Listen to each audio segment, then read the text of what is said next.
알 수 없는 지혜로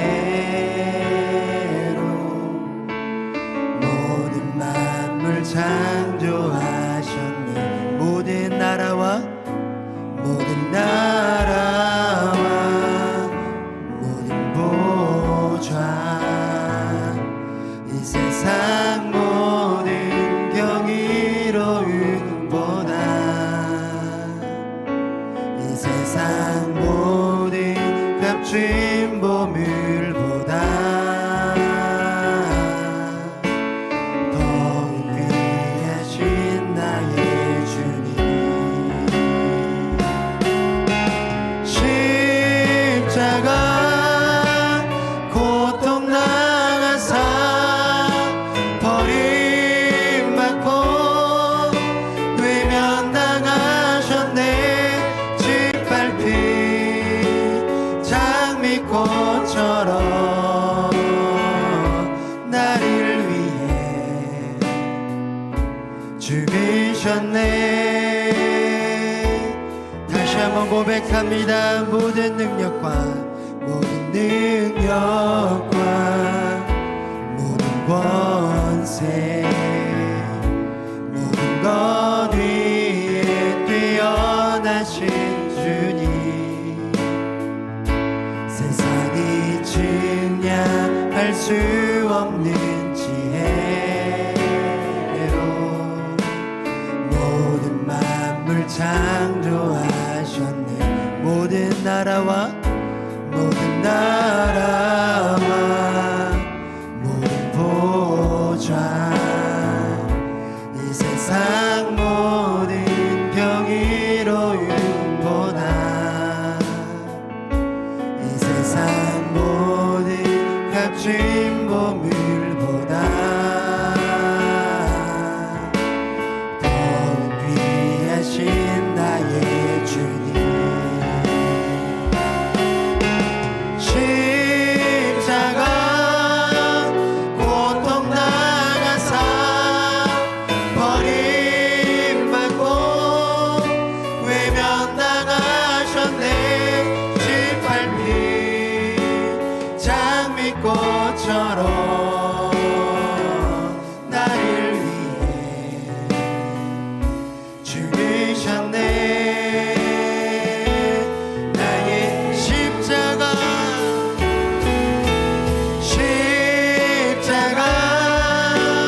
고통 당하사 버림받고 외면당하셨네.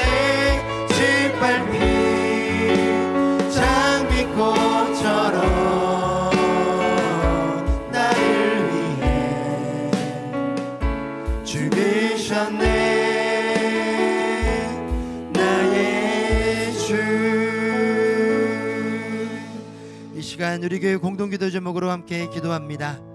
우리나라의 모든 분열과 갈등을 치유하여 주셔서 사랑하고 배려하며 평화를 누리는 나라가 되도록 고난주간 특별 새벽기도회를 통해 예수님의 십자가 사랑을 묵상하며 거룩한 삶을 회복하도록 우리 교회가 후원하고 있는 주양한 교회가 복음 안에서 바로 세워지고 재정 자립을 이룰 수 있도록 이 기도 제목으로 함께 기도합니다. 사랑과 은혜가 많으신 아버지 하나님, 이 시간 우리나라를 위해서 기도하며 나아갑니다. 우리나라 가운데 있는 모든 분열과 갈등을 주님 치유하여 주시옵소서. 서로가 하나 되어서 사랑하고 배려하며 평화를 누리며 나아가는 우리나라 될 수 있도록 주 하나님 함께하여 주시옵소서. 고난주간 특별 새벽기도회가 진행되고 있습니다. 이 특별 새벽기도를 통하여서 우리 모든 성도들이 예수님의 십자가의 사랑을 묵상하며 오직 거룩한 삶을 회복하며 살아갈 수 있도록 주 하나님 붙들어 주시옵소서. 이 시간 우리 교회가 후원하는 주영한 교회를 위해서 기도하며 나아갑니다. 주영한 교회가 오직 복음 안에서 바로 세워지게 하여 주시고 아버지 하나님 주님의 은혜와 사랑으로 재정 자립을 이룰 수 있도록 더욱더 주님의 귀한 일들을 감당하며 나아가는 주님의 교회 될 수 있도록 주님 축복하여 주시옵소서.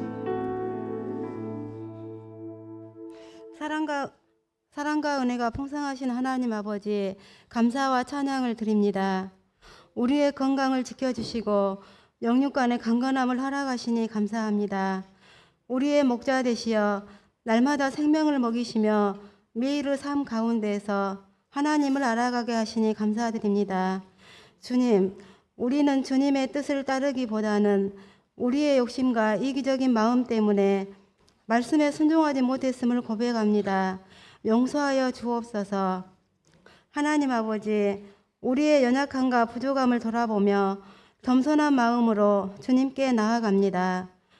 사랑의 하나님, 고난 주간을 맞이하여 십자가의 고난을 통하여 보여주신 예수님의 사랑과 하나님 아버지의 뜻을 깊이 생각하며 깨닫는 시간이 되게 하옵소서. 주님, 나라와 민족을 위해 기도합니다. 불안과 갈등이 가득한 이 시대에 하나님의 평화가 임하게 하시고 정의와 공의가 실현되는 나라가 되게 하옵소서. 고통 중에 있는 이들을 위해 기도합니다. 병으로 고통받는 이들에게 치유의 손길을 허락하여 주시고 미얀마 지진, 영남 지역 산불로 어려움을 당하는 이들에게 주님의 위로와 평안을 주옵소서. 이 시간 창세기 요셉 이야기 말씀을 듣습니다. 말씀 전하실 황기범 목사님께 준비하신 말씀이 잘 선포될 수 있도록 성령의 충만함을 허락하여 주옵소서. 듣는 우리는 말씀을 듣고 순종하는 삶을 살게 하옵소서. 구역을 이끌어가는 구역장들에게 건강과 지혜와 능력을 더하여 주시어 조금 더 부족함이 없게 하시고 서로를 위해 기도하며 사랑으로 하나 되는 믿음의 공동체가 되게 하여 주옵소서. 찬양으로 주님의 영광을 높이는 다드림 찬양과 시온 성가대와 예배를 위하여 봉사하는 손길에 주님의 크신 은혜와 복을 내려 주옵소서. 우리를 십자가의 사랑으로 구원하여 주신 예수님 이름으로 기도합니다. 아멘.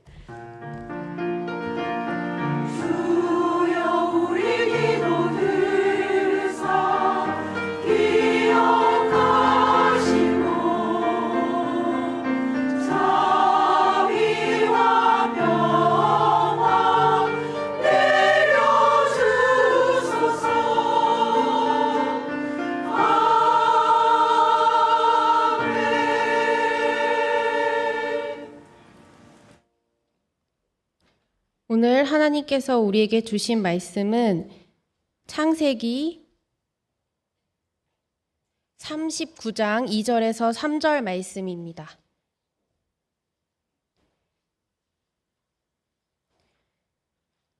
2절 3절 말씀을 합독하시겠습니다.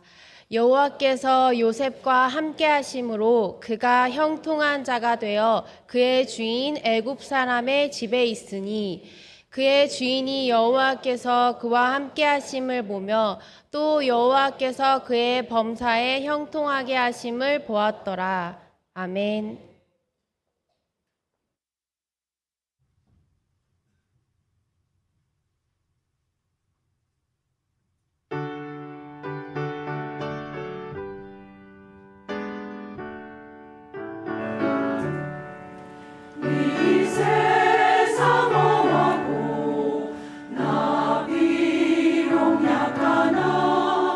늘 기도 있으며 큰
강의를 좋은 강의가 되려면은 제가 이제 또 강의도 물론 잘 해야겠지만 또 이렇게 듣고 잘 대답해 주시는 것도 되게 중요합니다.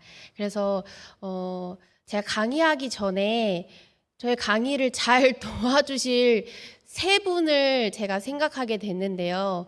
저한테 강의가 기대가 된다고 말씀하시는 분들이 계셨습니다. 우리 이남식 장로님 잘 대답해 주실 거죠? 좋은 강의가 될 수 있게.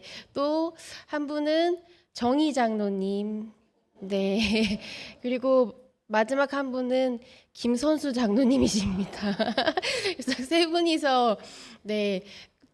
강의가 기대가 된다라고 말씀을 하셨는데 좋은 강의가 될 수 있게 우리 장로님들께서 대답을 잘 해주실 거라고 생각이 됩니다. 우리 이남식 장로님께서는 미리 성경책도 읽고 오신다고 하셨습니다. 오늘은 요셉 이야기입니다. 요셉 이야기는 창세기 속에 들어있는 이야기입니다. 창세기에 먼저 구조와 특징을 처음에 다 설명을 들으셨을 텐데 좀 오래됐기 때문에 제가 먼저 한 번 더 설명을 하고 넘어가도록 하겠습니다. 창세기의 구조와 특징을 먼저 다시 한번 생각해 보려고 하는데요.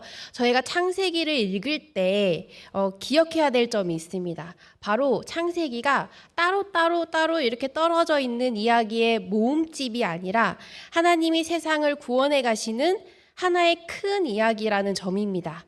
예를 들어서 노아의 이야기, 아담과 하와 이야기, 하나님의 창조 이야기, 요셉, 아브라함 여러 가지 이야기들이 있는데 이 이야기들이 따로따로 있는 것이 아니라 창세기는 하나의 큰 이야기라는 점입니다. 그 안에서 이 각 이야기들이 각자 역할이 있는데요. 오늘 제가 이제 보게 될 요셉 이야기도 이 하나의 큰 구원의 역사 속에서 역할이 있습니다. 또 창세기를 다시 한번 생각을 해보면 1장부터 11장까지는 뭐로 나누어진다고 했었거든요. 12장에서 50장은 이걸로 나눠지고 1장부터 11장은 이걸로 나눠진다고 했는데 혹시 기억나시나요? 1장부터 11장은 네, 맞습니다. 원역사입니다. 원역사는 이 시대에 과학적으로 그리고 역사적으로 증명할 수 없는 시기로 볼 수 있는데 창조, 타락, 홍수, 바벨탑 같은 사건들이 여기에 들어 있습니다. 이 이야기들은 왜 인간에게 하나님의 구원이 절대적으로 필요한가를 보여줍니다. 정말 악한 인간의 봉성 그리고 죄로 인한 타락의 모습이 계속돼서 나오기 때문이죠. 두 번째는 12장에서 50장입니다. 여기에는 족장사라고 합니다. 족장들 중심으로 이야기가 이렇게 펼쳐지게 되는데요. 하나님께서는 아브라함에게 땅과 민족을 주시겠다고 약속을 주시고 이 약속은 당장 근데 이루어지지 않습니다. 아브라함이 여기저기 다닌다고 해서 땅을 얻을 수 있는 것도 아니었고 그리고 족장들의 아내들이 후손을 금방 이렇게 볼 수 있지도 않았습니다. 이러한 내용들을 보면서 저희가 알 수 있는 것은 하나님의 약속은 당장 이루어지지 않을 수도 있다라는 것입니다. 하나님의 때에 이루어진다라는 것을 우리는 창세기를 통해서 알 수가 있습니다. 그 중에서도 오늘 살펴볼 이 요셉 이야기는 이스라엘이 한 가족에서 민족으로 성장하는 전환점입니다. 그래서 이 요셉의 이야기는 단순히 우리가 알고 있는 고난을 이겨내고 성공한 사람의 이야기로만 봐서는 안 되고 요셉의 인생은 하나님이 이 세상을 구원해 갈 큰 계획 안에 중요한 연결고리 역할을 했다라는 것을 저희가 알고 요셉 이야기를 보면은 훨씬 더 풍부하게 성경을 이해할 수가 있습니다. 형들에게 버림받고 종살이하고 감옥까지 갔지만 그 모든 과정 속에서 하나님께서는 누구에게 하신 약속을 지켜가고 계셨습니까? 네, 역시 대단하십니다. 네, 아브라함에게 약속하셨던 그 약속을 지켜가고 계셨습니다. 요셉을 통해서 이 야곱의 가족을 정착시키게 되는데요. 그리고 이 가족을 통해서 한 민족, 이스라엘 민족을 시작하게 하셨습니다. 이러한 하나님의 구원의 역사의 시작이 창세기로부터 시작이 되고 차근차근 요한계시록까지 이어져서 계속 나오게 되는 것입니다. 이러한 관점에서 요셉 이야기를 한번 보려고 하는데요. 오늘의 본문 내용은 37장에서 45장의 내용입니다. 세 부분으로 나눠서 볼 수 있는데요. 먼저 37장에서 39장은 애굽에 팔린 요셉의 이야기가 나오게 됩니다. 네, 빨간 글씨가 된 부분은 빈칸에 적어 넣으시면 되겠습니다. 그리고 두 번째는 애굽의 총리가 된 요셉 이야기입니다. 40장 그리고 41장에서 나오게 됩니다. 42장에서 45장은 가족과의 감격적인 만남의 장면이 나오게 됩니다. 창세기 강의를 듣기 전에 창세기를 아마 읽고 오신다면 훨씬 더 정리가 잘 되고 풍부하실 겁니다. 다음 주가 되면은 이 하나님의 구원의 역사가 또 마무리가 되기 때문에 또 마지막까지 창세기를 읽고 오시면은 너무나 좋을 것 같습니다. 첫 번째로 이 요셉이 애굽에 팔려가는 이야기입니다. 요셉이 아버지의 사랑을 받으면서 자라지만 형들의 질투를 사게 되죠. 그래서 결국 형들은 이 요셉을 구덩이에 던지고 또 미디안 상인에게 팔아서 애굽으로 보내게 됩니다. 근데 여기서 잠깐 어색한 흐름이 나오게 돼요. 37장에서 39장을 성경을 보시면은 너무나 자연스럽게 이어지는데 중간에 있는 38장은 요셉의 이야기가 나오다가 갑자기 유다와 다말의 이야기가 나오게 됩니다. 그래서 어색한 이런 등장은 뭐지? 라고 사실 다들 궁금해하실 수 있는데 이것까지도 창세기 안에서는 중요한 메시지를 담고 있는데 그것도 제가 설명해 드리도록 하겠습니다. 그리고 두 번째로 요셉이 애굽에서 총리가 되는 하나님께서는 이 요셉을 통해서 이스라엘 가족을 살리려고 하는 계획을 이루고 계셨던 것입니다. 마지막으로 요셉이 가족과의 만나는 장면입니다. 기근으로 형들이 애굽에서 양식을 사러 오게 됩니다. 후에 요셉이 이 어릴 적 꿈을 이루는 순간이기도 하기 때문에 하나님의 약속이 이루어지는 중요한 장면이 나오게 되는데 그것도 차근차근 설명해 드리도록 하겠습니다. 하나님께서는 아브라함에게 약속하시고 신실하게 그 약속을 이루어 가시고 하나님의 언약을 이루시는 신실하신 하나님의 모습을 지금까지도 계속 볼 수가 있었는데 요셉 이야기에서도 마찬가지로 언약을 지키시는 하나님의 계획을 이루시는 신실하신 하나님의 모습을 볼 수가 있습니다. 먼저 37장입니다. 37장 요셉과 그의 형들 이야기가 나오게 됩니다. 1절에서 11절은 요셉의 꿈 이야기가 나오게 됩니다. 우리 37장 7절을 같이 한번 읽어볼까요? 시작.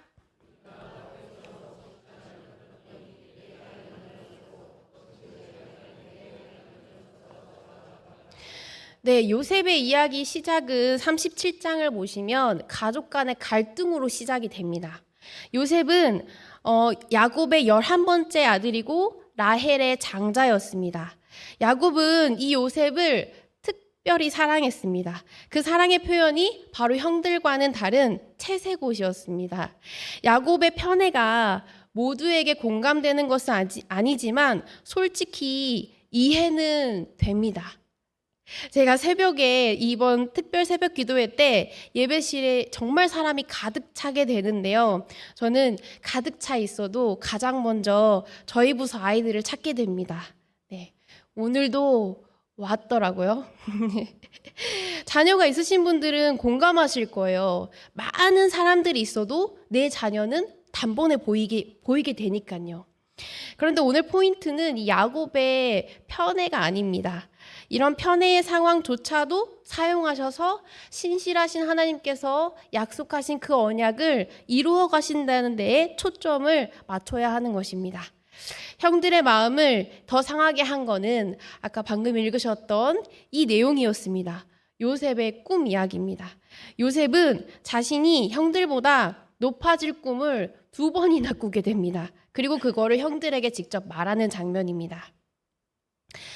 이 장면에 또 하나님의 눈으로, 하나님의 관점에서 또 중요한 이 장면의 핵심이 있는데요. 아직은 어린 소년인 요셉일지라도 하나님께서는 그에게 특별한 계획을 가지고 계셨다라는 것입니다. 그 꿈 때문에 요셉은 결국 형들에게 버림받고 또 미디아 상인에게 팔려 애굽으로 끌려가게 되지만, 하지만 이 모든 출발은 단순한 형제 간의 갈등 이야기를 넘어서서 하나님께서 한 사람을 통해 큰 계획을 시작해 가시는 장면입니다. 네, 이런 장면들을 잘 기억해 두시고 다음에 또 성경책을 읽으실 때 한번 보시면 또 감동이 되실 겁니다. 요셉의 인생은 그저 개인의 고난으로 이겨낸 성공 이야기가 아니라 하나님께서 아브라함에게 하신 큰 민족을 이루고 복이 되게 하겠다라는 약속이 실제로 현실에서 이루어지는 과정을 보여주는 이야기입니다. 요셉이 애굽에 팔려가고 결국 가족을 구하게 되는 모든 과정이 단순히 우연이 아니라 하나님의 계획 속에 있는 일이었습니다. 요셉이 이제 애굽에 팔아 넘겨지게 되죠. 요셉의 형들은 처음에 그를 죽이려고 했지만 누가 나서나요? 르우벤과 유다가 나서서 계획을 바꿔 요셉을 죽이지 않기로 합니다. 대신 요셉은 미디안 상인에게 은 20세겔에 팔려서 애굽으로 끌려가게 됩니다. 우리 창세기 37장 36절의 말씀을 함께 읽겠습니다.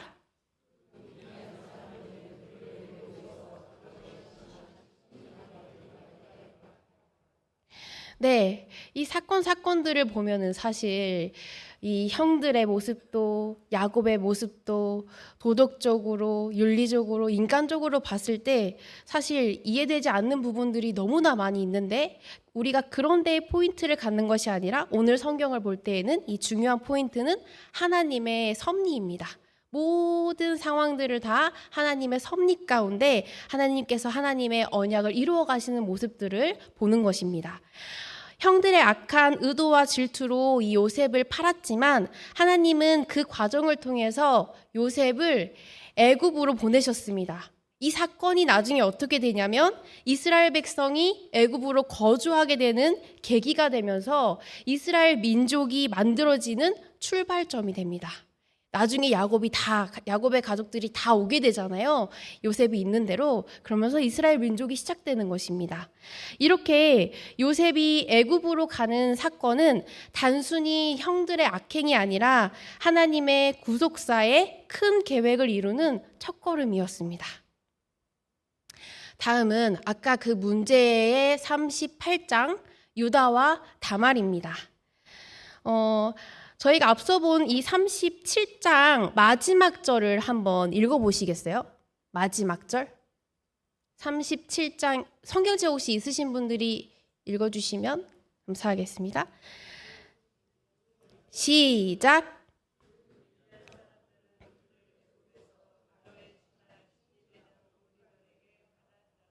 네.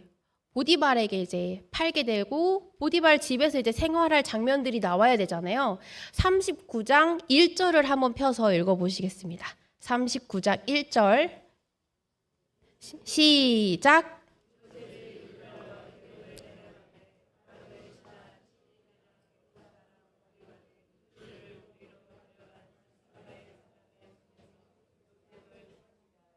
아멘. 이어지죠. 37장에서 39장을 바로 읽으면 이게 내용이 이어지는데 38장에 보면은 이 유다와 다말의 이야기가 나오게 됩니다. 이것도 이제 성경에 중요한 장치가 있는데요. 37장에서 이제 요셉이 형들에게 미움을 받아서 애굽으로 팔려가는 장면으로 끝이 나게 됩니다. 그 다음에는 이 자연스럽게 요셉이 애굽에서의 생활이 나와야 되는데 이 유다 이야기가 나오게 되는데 이 유다의 이야기도 굉장히 길게 나옵니다. 성경 한 장을 차지하고 있습니다. 왜 하필 이 요셉의 이야기가 끝난 다음에 유다의 이야기가 나오는 걸까? 이거는 성경을 아마 많이 읽으신 분들은 항상 궁금하신 부분이셨을 것 같습니다. 이거는 그냥 우연히 된 것이 아니라 사실 이 부분은 하나님의 계획과 성경 속 깊은 의미를 보여주려는 중요한 목적이 있습니다. 이거는 이제 신학자들이 성경의 문학적 장치라고 하는데 삽입 구조로 넣어진 아주 중요한 이야기입니다.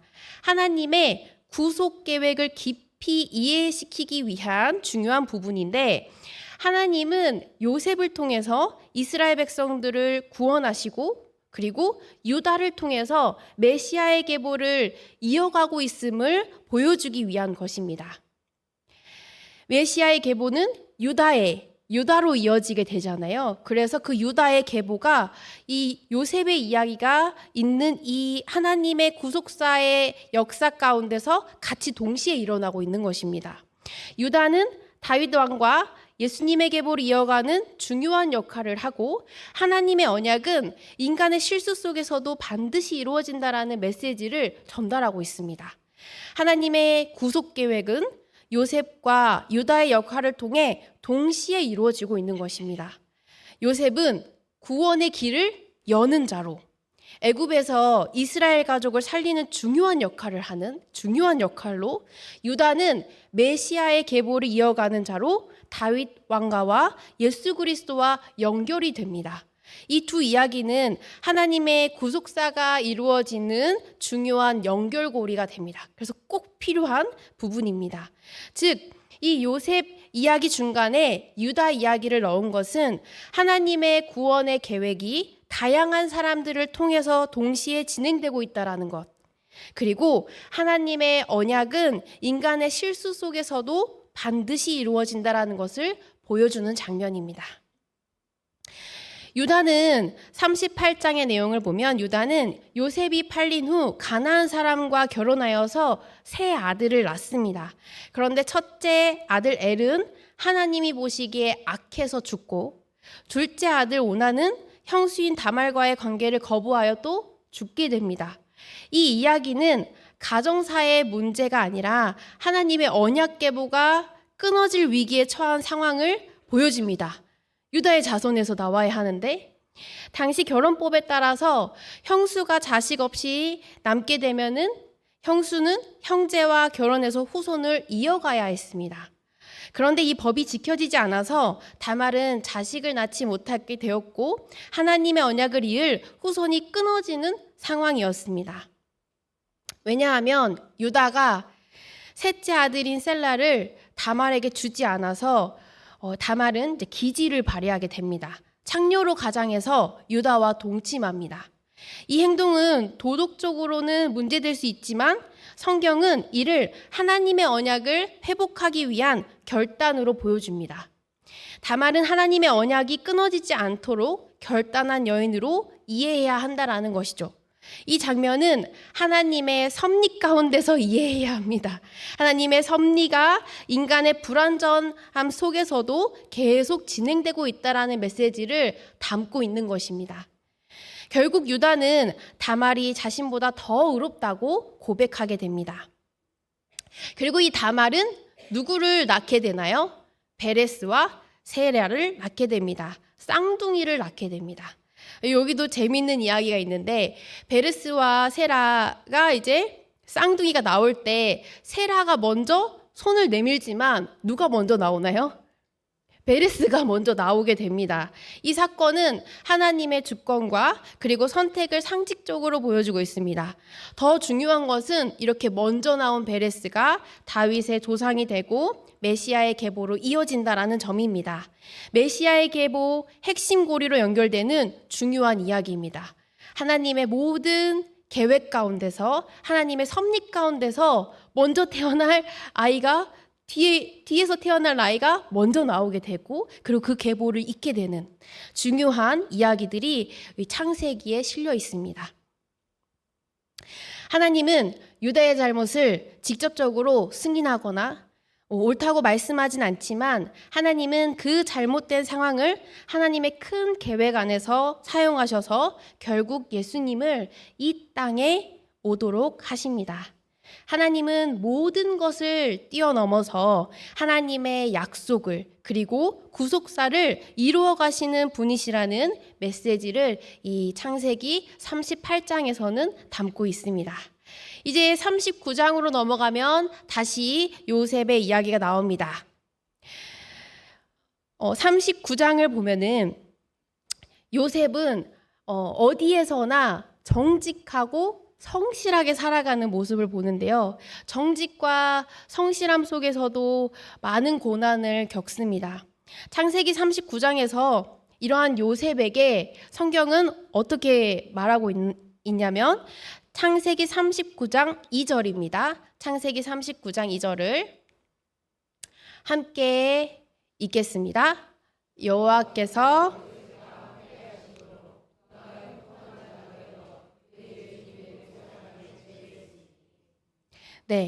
하나님께서 함께 하심으로 형통하였다라는 표현이 반복된다라는 것입니다. 이 표현은 상황이 어려워도 하나님의 임재가 항상 함께 한다라는 것이죠. 요셉은 종으로 시작했지만 하나님의 은혜로 이 보디발의 집에 관리하는 자리까지 오르게 됩니다. 여기서 배울 점은 하나님의 고난 속에서도 하나님의 백성인 우리와 하나님은 늘 함께 하시며 세상에서 말하는 성공이 아니라 하나님의 방식으로 형통하게 하신다라는 것입니다.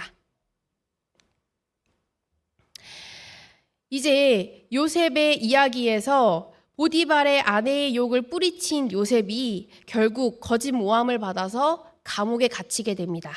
그럼에도 불구하고 중요한 점은 말씀을 같이 한번 읽어보겠습니다. 39장 21절입니다. 시작.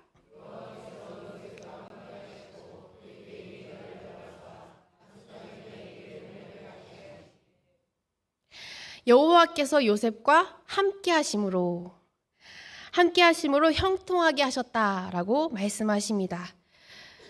요셉의 모습을 보면서 우리도 정직하고 신실하게 살아도 고난을 겪을 수 있습니다. 그렇지만 그런 그 고난 속에서 하나님의 자녀에게, 하나님의 백성에게는 하나님께서 늘 함께 하시고 그 가운데 형통함을 이루신다라는 것입니다. 또한 하나님의 섭리는 우리의 타이밍이 아니라 하나님의 타이밍으로 진행된다라는 점을 기억해야 합니다. 이제 이 요셉이 억울한 누명을 쓰고 감옥에 갇히게 되지만 그곳에서도 하나님의 손길이 계속 이어지고 있음을 볼 수 있습니다. 그의 인생은 계속해서 내리막으로 가는 것처럼 보이지만 사실 그것은 하나님의 섭리가 하나씩 쌓여가는 시간이었습니다. 그리고 그 감옥이 바로 요셉을 애굽의 총리로 세우는 하나님의 무대가 시작되는 곳이 되었습니다. 이제 그 감옥 속에서 펼쳐지는 하나님의 역사를 한번 살펴보겠습니다. 이제 40장입니다. 37장에서 많이 왔죠. 38, 39, 이제 40장. 두 시종장의 꿈을 해석하게 됩니다. 두 명의 특별한 사람을 만나게 되죠. 바로의 술 맡은 관원장과 떡 굽는 간원장을 만나게 됩니다. 이 두 사람은 바로의 진노로 감옥에 갇혔고 각자 꿈을 꾸게 되는데 중요한 꿈을 꾸게 됩니다. 그런데 그 꿈을 해석할 사람이 없었을 때 요셉이 이렇게 이야기를 합니다. 창세기 40장 8절 같이 함께 읽겠습니다.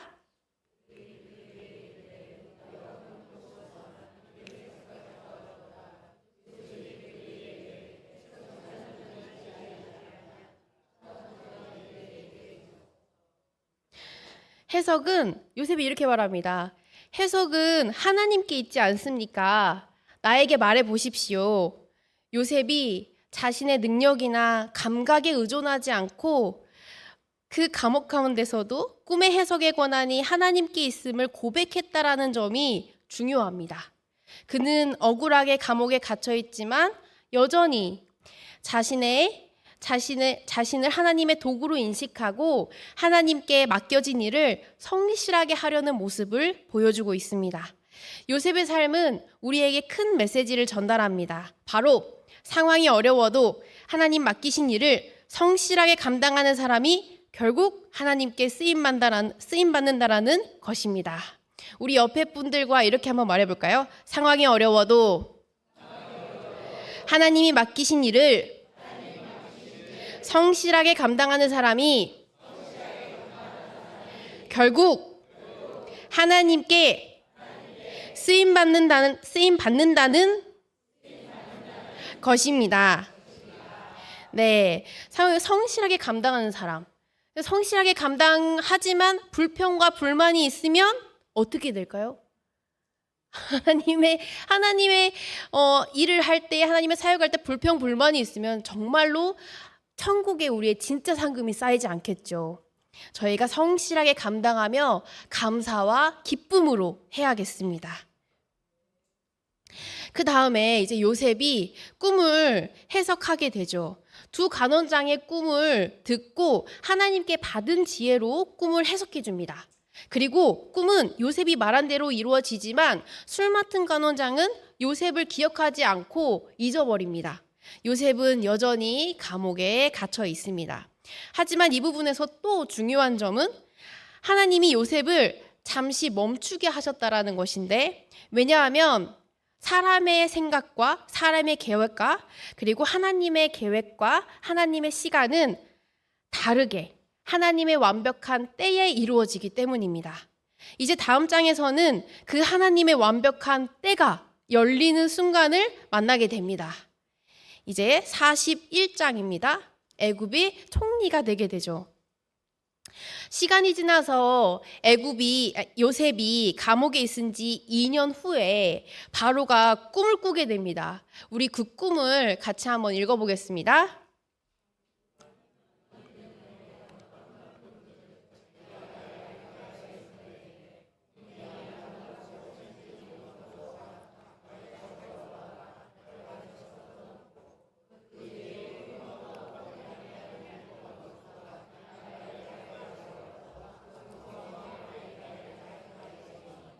아멘. 바로는 꿈을 보고 이제 불안해하죠. 애굽의 모든 박사들 그리고 술사들을 불렀습니다. 하지만 그 박사들과 술사들이 아무도 해석하지 못합니다. 그때 술 맡은 간원장이 요셉을 기억하고 요셉은 하나님의 시간표에 맞춰서 불려 올라오게 됩니다.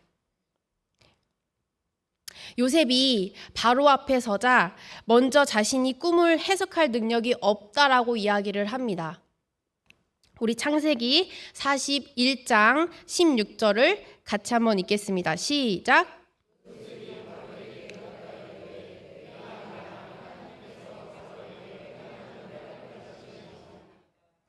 네, 요셉은 먼저 자신이 꿈을 해석할 능력이 없고 해석은 오직 하나님께 있다고 고백합니다. 요셉은 자신의 능력을 자랑하지도 않고 하나님을 높이며 자신이 하나님의 도구임을 강조합니다. 요셉은 그 해석에 이제 그치지 않고 해결책까지 대비책까지 제시를 하는데요. 정말 미래를 준비하는 리더로서의 통찰력을 보여주게 됩니다. 바로와 모든 신하들이 요셉이 하나님께서 주신 지혜로 꿈을 해석했다라고 감동을 받습니다. 그리고 이 요셉을 애굽의 총리로 임명합니다.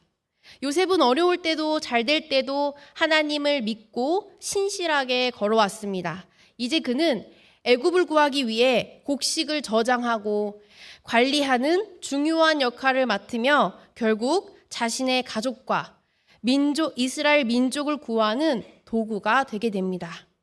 이제 요셉은 애굽의 총리가 되었고 하나님의 계획 속에서 드디어 이제 형들과 만나게 됩니다. 형제들이 2번 애굽 여행을 하게 되는데 첫 번째 애굽 여행이 42장에 나와 있게 됩니다. 야곱은 아들들에게 애굽에 곡식이 있다라는 소식을 듣고 형제들 중 10명을 보내게 됩니다. 누구를 놔두고 보내죠? 네, 베냐민. 사랑하는 베냐민을 놓고 갑니다. 요셉은 그들을 알아보고 엄하게 시험을 시작합니다. 그는 형들에게 너희는 정탐꾼이다 라고 막 몰아붙이죠. 진심을 확인하려고 시므온을 잡고 막내 동생을 데려오라고 요구합니다. 요셉은 이때 복수를 위한 행동이 아니라 형들이 회개하고 그 전과 다르게 변했는지를 확인하려는 마음으로 이렇게 행동한 것입니다. 창세기 42장 8절의 말씀을 같이 읽겠습니다. 시작.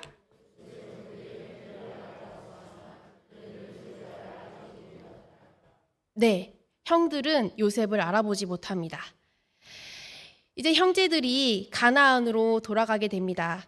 형제들은 곡식을 가지고 가나안으로 돌아오던 중에 자루 속에 돈이 그대로 있는 것을 보고 두려워하게 됩니다.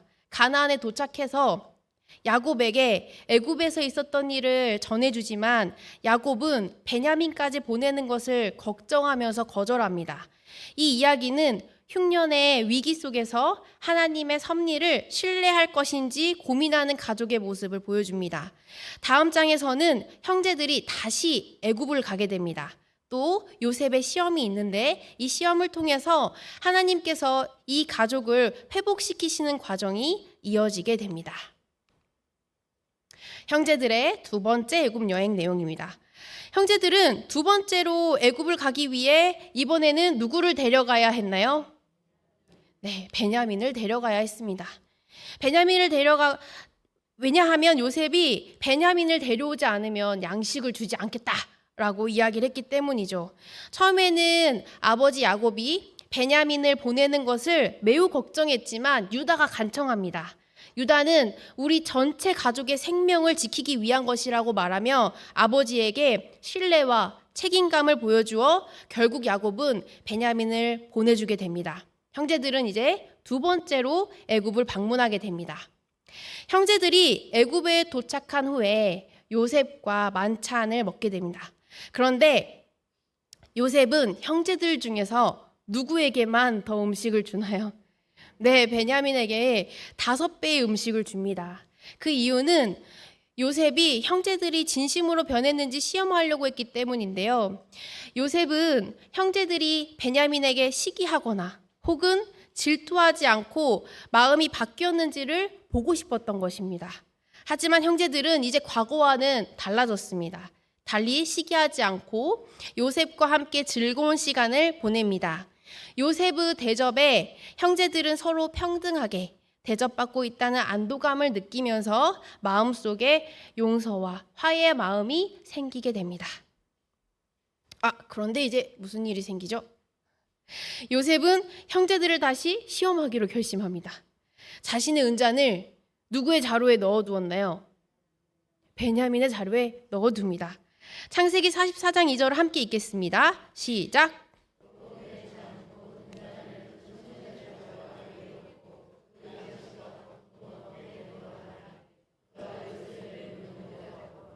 이 장면에서 이제 요셉이 형제들이 과거처럼 베냐민을 버리고 떠나지 않을지, 베냐민을 지킬 책임을 다할지를 시험하는데요. 형제들은 다시 요셉의 집으로 돌아가고 유다는 베냐민을 대신해서 간절히 요셉에게 부탁합니다. 이제는 변해서 형제와 가정을 위해서 기꺼이 자신을 내놓겠다고 결단하는 모습으로 바뀝니다.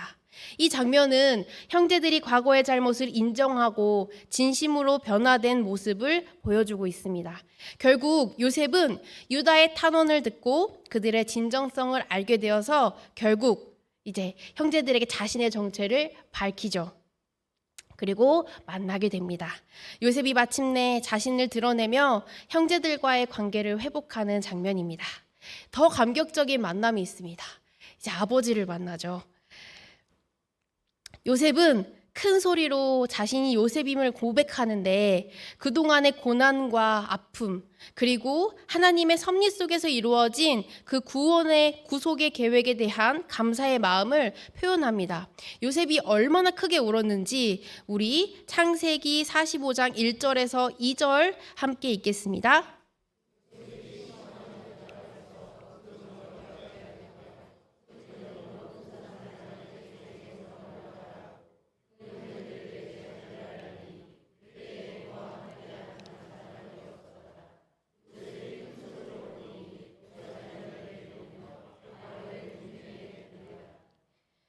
네, 바로의 궁중에 들릴 정도로 큰 소리로 울었다고 기록되어 있습니다.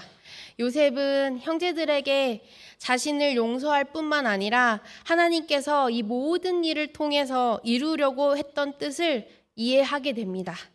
형제들은 처음에는 믿을 수 없었지만 요셉은 그들의 두려움을 덜어주고 진심으로 화해의 손길을 내밉니다. 이 장면은 단순한 가족 간의 화해를 넘어서서 하나님의 계획이 실현되는 순간임을 나타냅니다. 이제 야곱을 데려오기 위해 준비합니다. 요셉은 자신이 애굽의 총리가 된 후 아버지 야곱을 애굽으로 데려오기로 결심합니다. 요셉은 단순히 가족이 다시 모이도록 하는 것뿐만 아니라 하나님이 계획한 대로 가족들이 안전하게 살 수 있도록 준비하려는 마음을 가지고 있었습니다. 오늘 저희가 창세기 37장에서 그리고 45장까지의 내용을 함께 보았습니다. 요셉 이야기 재미있으신가요? 잘 적으셨나요? 빈칸도? 네, 집에 가서 한 번 더 읽어보시기 바랍니다. 아마 성경책이랑 함께 또 읽으면 더 재미있으실 겁니다. 두 가지를 같이 생각해 보도록 하겠습니다. 먼저 요셉의 신앙과 삶을 배우도록 하자라는 것입니다. 요셉은 17살 때 종으로 팔렸잖아요. 근데 한 번도 불평, 불만, 원망을 하지 않습니다. 하나님, 어떻게 저에게 이런 시련을, 어떻게 저에게 이런 고통을 주셨습니까? 불평했다, 원망했다 라는 기록이 없습니다. 도리어 하나님께서 그에게 함께 해주셨고 형통하게 해주셨고 그가 가는 곳마다 형통함의 복이 발생하게 됩니다. 보디발의 집이 형통함의 복을 누리고 감옥에 갇혀서도 모든 사람에게 유익을 주고 또 애굽의 총리가 되어가지고 많은 나라의 백성들의 생명을 건져주는 훌륭한 일을 하게 됩니다. 여러분도 저도 마찬가지입니다. 하나님의 사람으로서 주변에 많은 사람들에게 유익을 주고 이웃을 사랑하고 강도 만난 자의 이웃이 되어 주어서 이웃을 사랑하고 사랑을 베풀고 실천하고 또 그들의 생명을 더욱 풍성하게 해주는 삶을 살아야 합니다. 하나님의 선택받은 하나님의 백성으로서 하나님의 자녀로서 하나님께서 우리가 지금 하고 있는 일 그리고 우리가 서 있는 이 자리 하나님께서 서게 하시고 부르신 이유가 있으십니다. 하나님의 사람으로서 주변에 많은 사람들에게 유익을 주고 사랑하고 그리고 복음을 전하라고 부르셨습니다.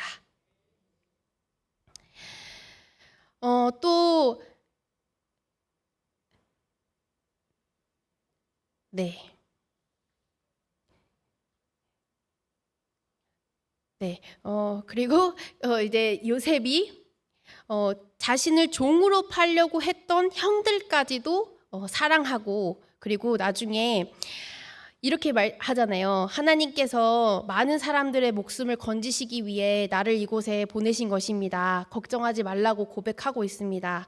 형들과 형들의 자손까지 내가 책임지겠습니다. 라고 분명하게 말합니다. 그러니까 하나님의 위대한 그 구원의 섭리를 볼 수 있는 신앙적 통찰을 가지고 있었던 것인데 오늘 창세기 그리고 요셉의 이야기를 들은 우리들도 하나님의 위대한 구원의 섭리를 볼 수 있는 신앙적 통찰을 가지고 살았으면 좋겠습니다. 우리의 삶 속에서 주어지는 작은 것들에 집착하지 않고 보다 큰 안목으로 하나님의 위대한 구원의 섭리를, 지혜를 발견하는 그리고 복음을 전하는 여러분들이 되시기를 바랍니다. 두 번째, 하나님의 주권과 섭리에 감사하자 요셉이 그런 삶을 살았고 형들에게 그러한 신앙을 고백했습니다. 오늘의 우리도 우리가 알지 못하는 방식으로 우리의 삶의 뒤에서 눈에 보이지 않는 모습으로 하나님의 구원을 이루시고 우리를 행복하게 하시고 우리와 함께 하시고 우리를 형통하게 하시고 그리고 우리를 신실하게 사랑해 주시는 그 하나님의 놀라운 주권과 섭리를 늘 찬양하고 감사하는 여러분들이 되시기를 소망합니다. 우리 삶에 고난 중에 있든 축복의 자리이든 하나님은 그 모든 과정을 통해 선한 뜻을 이루어 가실 것입니다. 우리도 요셉처럼 하나님을 신뢰하며 준비하고 인내함으로써 그분의 계획에 쓰임받는 삶을 살아가기를 바랍니다. 기도하겠습니다. 사랑의 하나님, 요셉의 삶을 통해 하나님의 뜻과 섭리를 배울 수 있게 하시니 감사합니다. 우리의 삶 속에서도 고난과 형통, 모든 순간을 통해 하나님의 뜻이 이루어지길 원합니다. 하나님을 더욱 신뢰하며 준비하고 기다리는 믿음의 사람이 되게 하옵소서. 우리의 삶이 하나님 나라를 이루는 도구로 쓰임받게 하옵소서. 예수님의 이름으로 기도드립니다. 아멘. 교회 생활, 교회 소식 나누겠습니다. 말씀 사경회 후 재직회가 있습니다. 고난주간 특별 새벽기도회 계속됩니다. 예수님의 기도를 뒤따라가는 경건한 한 주가 되기를 소망합니다. 이번 주 금요일 찬미예수 찬양 집회로 모이겠습니다. 기도하겠습니다. 이제는 우리 주 예수 그리스도의 은혜와 하나님 아버지의 크신 사랑과 성령 하나님의 위로하시며 인도하시는 은혜가 요셉처럼 하나님의 뜻을 신뢰하며 살아가기를 소망하는 모든 이들의 삶 위에 지금부터 영원까지 함께 계시기를 간절히 축원하옵나이다. 아멘.